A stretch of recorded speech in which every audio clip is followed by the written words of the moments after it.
Antes de começar a correção dessa questãozinha, galera, fique muito atento a esse iniciozinho, essa introdução que eu vou fazer com uma dica do amigo, cara. Meu irmão, muito mais importante talvez que todo o conteúdo que está na resolução da questão, beleza?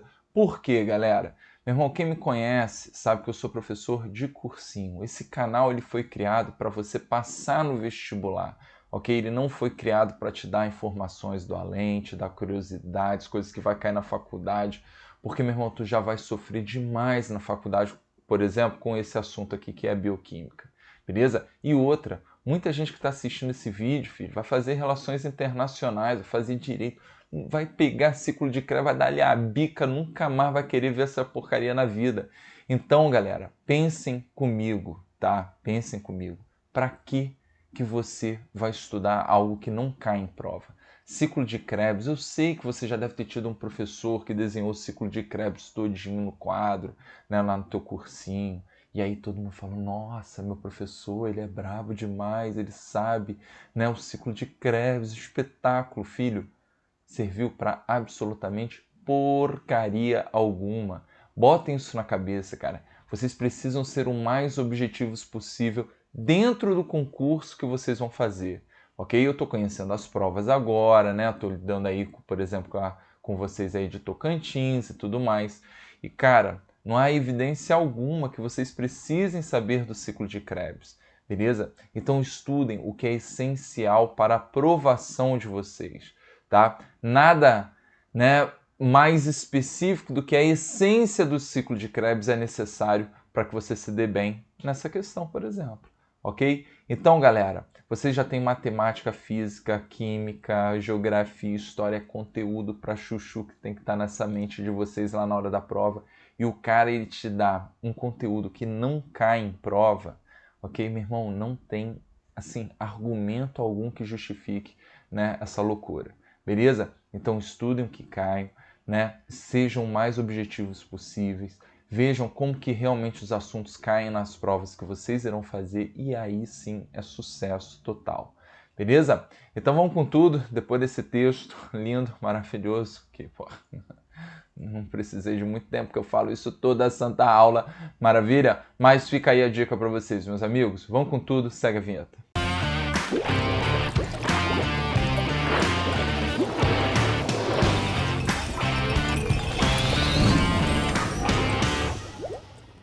Pronto, galera, estamos de volta. Então, depois desse texto, né, do meu movimento antipresepada de professor, a gente está aqui com um esqueminha, né, em que ele me dá um citoplasma, uma mitocôndria, e aí ele fala da glicose, que ela é quebrada, ó, né, o mecanismo aqui que a gente chama de glicólise, ok? Já me dá uns ATPzinho aqui, miserinha, porque lembra que na glicólise a gente tem um saldo de apenas 2 ATPs, mas ele já tem aqui, ó, a formação do famosíssimo piruvato, ok? E aqui ele já introduz o piruvato, ó, na mitocôndria, beleza? Então ele está caracterizando uma célula que tem mitocôndria, ou seja, que tem o citoplasma, a mitocôndria, ou seja, tem organelas, já fica a dica para a primeira afirmativa. Então o cara diz o seguinte, ó, que o esquema acima representa as etapas da respiração aeróbia, não balanceada. Sobre esse processo, né, esquematizado, analise as seguintes afirmativas.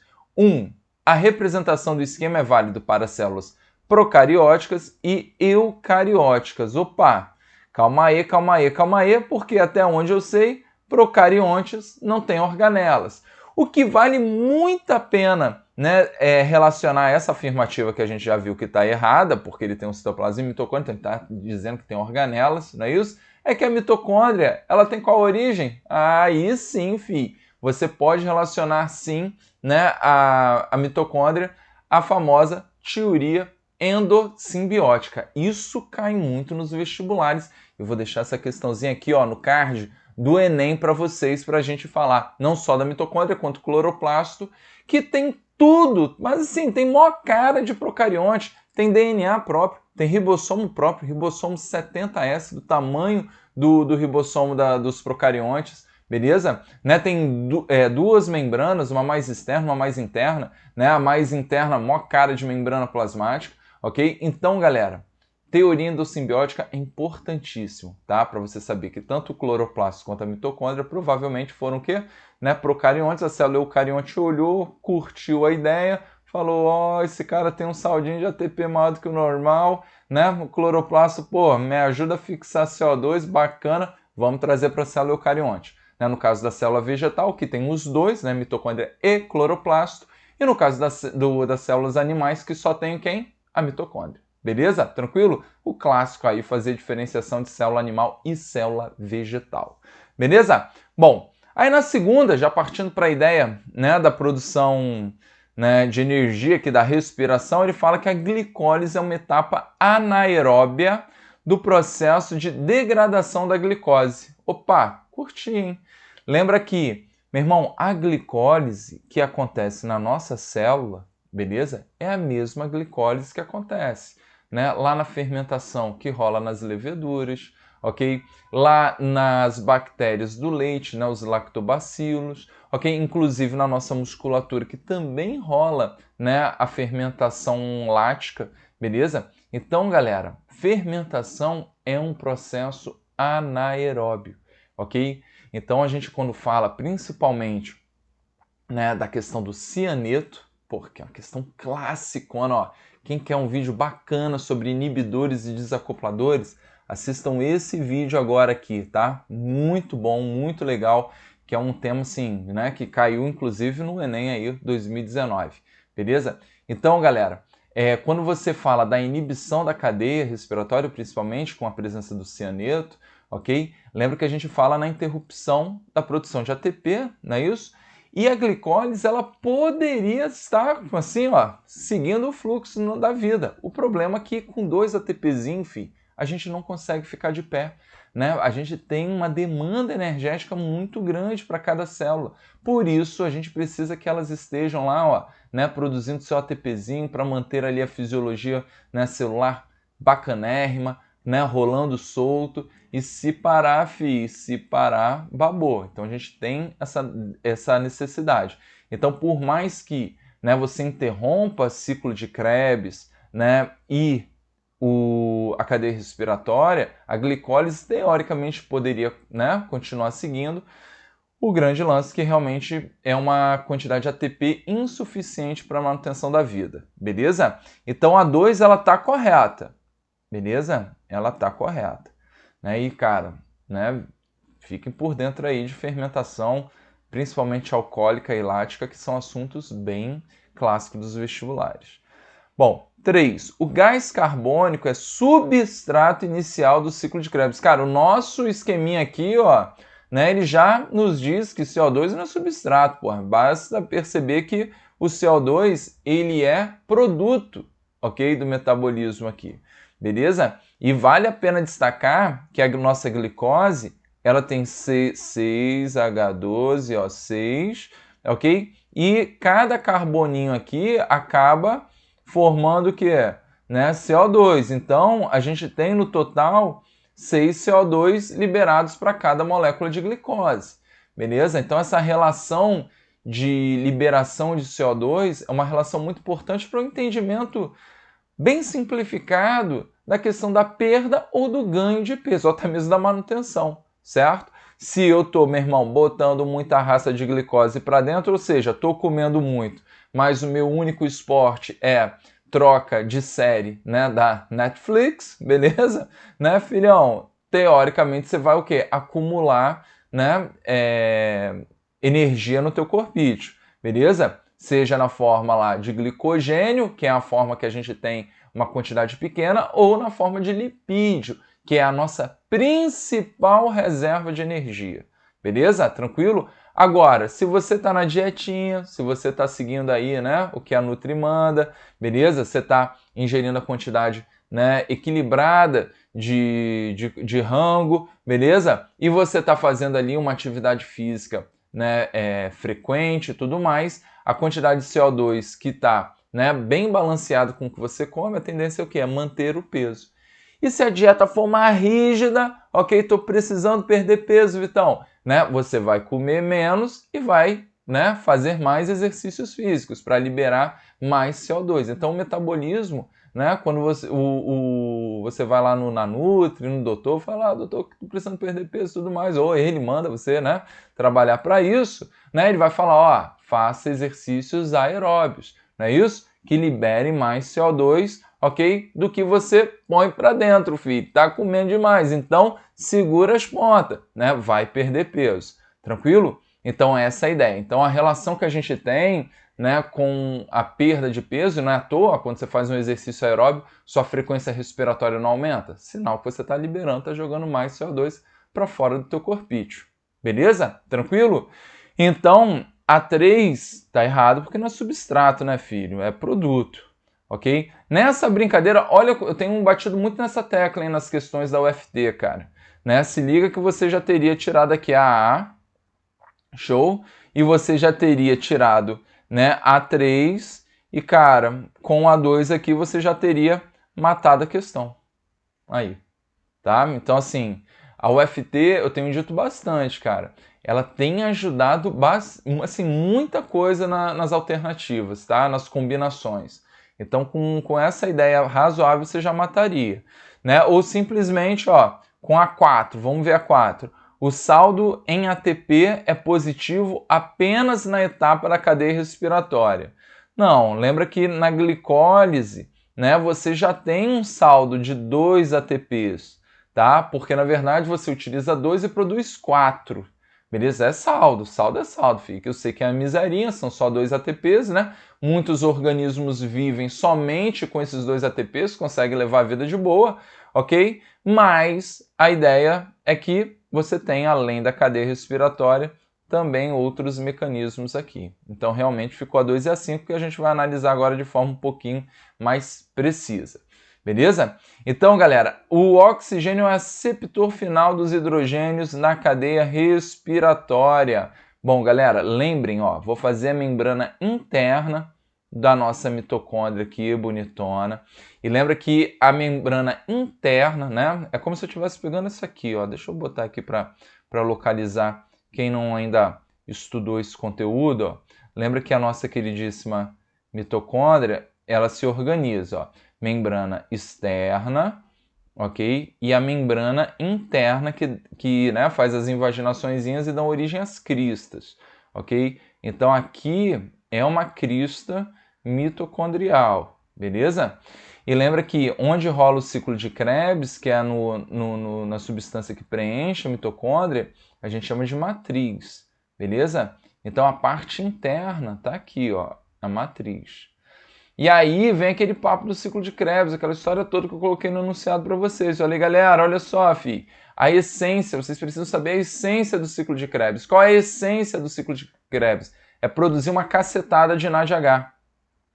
Tá? Lembra que o NADH tem uma relação importante, tanto o NADH quanto o FADH, com as vitaminas do complexo B, certo? Então o NADH, a vitamina B3, né? E o FADH, B2, olha só que bacana.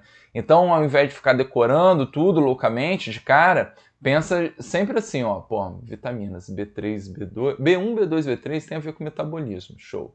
Né? B9, B12 tem a ver com hemácias, né? Hemoglobina e tudo mais, né? Eu falo de anemia. Então, cara, você sempre vai agrupando. E vitamina C, né? Você pensa em colágeno. Pronto. É o primeiro entendimento que você tem que ter de vitamina. Ah, vou fazer vestibulares mais específicos. Aí você vê lá melhor a B1, a B2, a B3, beleza? É assim que se estuda, cara. Você vai fazendo por etapas. Se você acha que vai pegar um livro e decorar tudo de primeira, meu irmão, tu se estrepa. Tem que saber estudar, beleza? Então vamos lá. Então na matriz rolou o ciclo de Krebs, a gente já falou que produziu uma cacetada de NADH, uma cacetada de FADH. E na membrana interna, a gente tem exatamente quem? Os citocromos. Vou fazer aqui de maneira bem esquemática, tá? E lembrem que a função do NADH e do FADH é transportar elétron, beleza? Eles pegam os elétrons bem energizados e trazem para cá. E reoxidam, porque eles largam o elétron nesses citocromos, ok? E volta a ser aqui, ó, NAD+, e H+. Qual a importância dessa reoxidação? É você alimentar novamente a matriz com NAD+, para fazer de novo o ciclo de Krebs. E lembrando que a gente tem de lambuja aqui ainda, ó, o CO2 sendo liberado. Show? E aí, galera, ó, o FADH, ele também reoxida em Fá+, ok? Importante. O grande lance é que essas bolinhas aqui, que são os citocromos, tá? Citocromos, eles são aceptores de elétron. Então, eles recebem um elétron e cada um desses citocromos, eles têm a capacidade de puxar o elétron com níveis cada vez o quê? Menores de energia. Então, é como se esse cara aqui da ponta, ó, né, da ponta aqui na nossa direita, né, estivesse puxando os elétrons. Então, a gente forma um fluxo de elétron, ok? E esse fluxo de elétron permite, né, a passagem de H+, aqui para o espaço intermembranar. Ah, Vitão, entre a membrana interna e a membrana externa? Perfeito, essa é a ideia, tá? Então a gente tem, ó, a membrana externa aqui, ó, né, e a gente forma, galera, um gradiente de H+ aqui, show? Bom, e aí, meninos, o que vai acontecer? Lembra que esse gradiente, né, ele vai posteriormente facilitar o retorno, ok, do H+ aqui para o espaço interno, beleza? Show de bola. Nossa, ficou horrível isso aqui. Ficou torto demais, né? E aqui pronto, ele volta para a membrana. Show? Tranquilo? E aí o ADP mais P, ele aproveita o giro, ok, da ATP sintase, ok, ATP sintase, e a gente volta não, né, passa a produzir ATP. Beleza? Tranquilo? Só que eu não matei a questão. Por que eu não matei? Porque eu deixei por último, você prestar atenção aqui nessa mini revisão. Galera, isso aqui é um assunto de uma aula, hein? Não é de 5 minutos, igual eu fiz aqui, tá? Mas qual é o lance da questão, meninos? Lembre que esse fluxo de elétron que a gente desenhou aqui, ó, tá? Ele tem os aceptores, que são os citocromos, ok? Só que ele vai até quem? Até o oxigênio.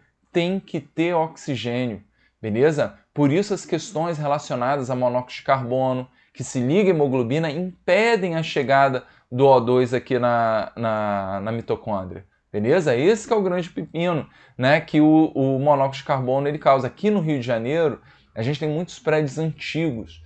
E os prédios antigos, muitos têm aquecedores a gás dentro de banheiros que não têm, né, ventilação.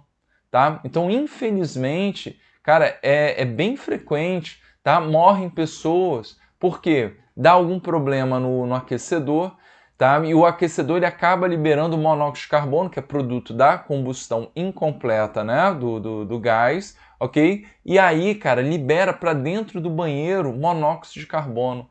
E a pessoa, ela vai inalando, e ela não percebe. Por quê? Porque o monóxido de carbono está se ligando à hemoglobina, está impedindo a chegada do oxigênio, a pessoa perde a consciência e desmaia. Só que quem acaba desmaiando, ele continua respirando, continua jogando monóxido de carbono para dentro, ok? E aí, cara, chega um momento que não tem jeito, né? O teu corpo, né, vai sucumbir por falta exatamente do funcionamento das células que precisam desse oxigênio para que esse fluxo de elétron ele esteja constante e a gente consiga formar o H+. Beleza? Então a sequência de acontecimentos é esse, ó. Faltou oxigênio, né? Faltou o aceptor final de elétrons. Se não tem um aceptor final de elétrons, a gente não tem o quê? A gente não tem fluxo de elétrons. Se não tem fluxo de elétrons, a gente não tem gradiente de concentração de H+. E se a gente não tem gradiente de concentração, né, a gente não produz ATP. Eu caracterizo a morte por asfixia. Beleza? Tranquilo? Então, realmente, a 5 tá bacana, porque o oxigênio ele é o aceptor final de hidrogênios, né? Ele reage aqui, ó, com os elétrons mais H+, beleza? Formando exatamente a água. Beleza? Tranquilo? É isso, galera. Bom, tentei ampliar o máximo possível e reparem que você em momento algum precisou saber das reações aí do ciclo de Krebs, beleza, gente? Cara, assim, trabalhar de maneira objetiva, tá? Dentro de questões, assuntos que caem em questões, beleza? Eu vou botar aqui, ó, né? Eu indiquei para vocês os cards, tá? Não deixem de assistir, mas vou botar na descrição aqui também alguns vídeos relacionados ao monóxido de carbono, ao cianeto, né? Eu já falei aí do desacoplador, né, que caiu no próprio Enem, uma questão bem específica, inclusive, tá? Não deixem de assistir. Valeu, galera! É isso! Espero que tenham curtido. Qualquer coisa, manda um comentário, a gente troca uma ideia. Até a próxima.